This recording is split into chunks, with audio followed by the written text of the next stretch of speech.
Thank you, Mr. Chairperson. Everybody has the right to protest peacefully.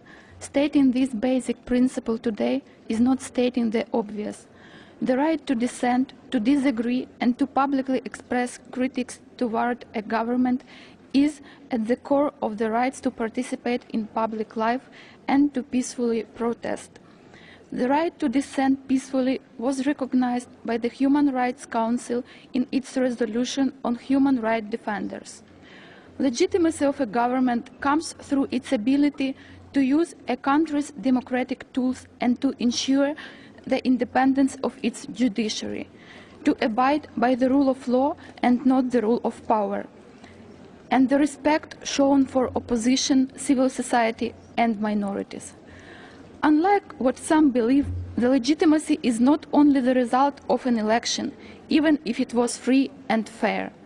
Authorities lose their legitimacy when, facing peaceful dissent, disagreement, or critique, they use violence to silence those voices.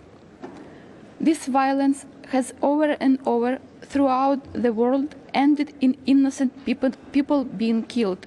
The Universal Declaration on Human Rights states that human rights should be protected by the rule of law, in order to avoid for people to be compelled to have recourse as a last resort to rebellion against tyranny and oppression. The responsibility of preventing violence is in the hands of the state.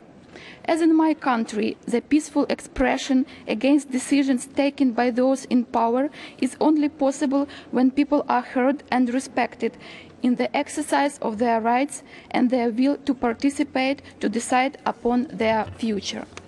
Beyond organized civil society or political opposition, when they are target of lethal weapons used by law enforcement agents instead of being listened to and consulted, people can feel that the only mean left for them is rebellion. Mr. Chairperson, the United Nations human rights mechanisms, including this Council, have been built up to uphold international human rights law. All states are to abide by it. The United Nations is lacking an immediate reaction system in the context of protests, as it does have in the context of natural disasters and other human rights crises. The Office of the High Commissioner for Human Rights would have the faculty of doing so.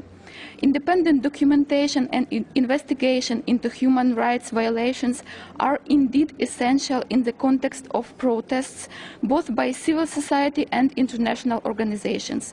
Such is needed to rebuild trust and competence when people understandably distrust their national judicial and law enforcement authorities. And finally, Mr. Chairperson, the Human Rights Council should also consider promoting the development of the universal competence to protect the right to life and the right to be free of torture and of slavery. Without these cornerstones, life is impossible. Thank you, Mr. Chairperson.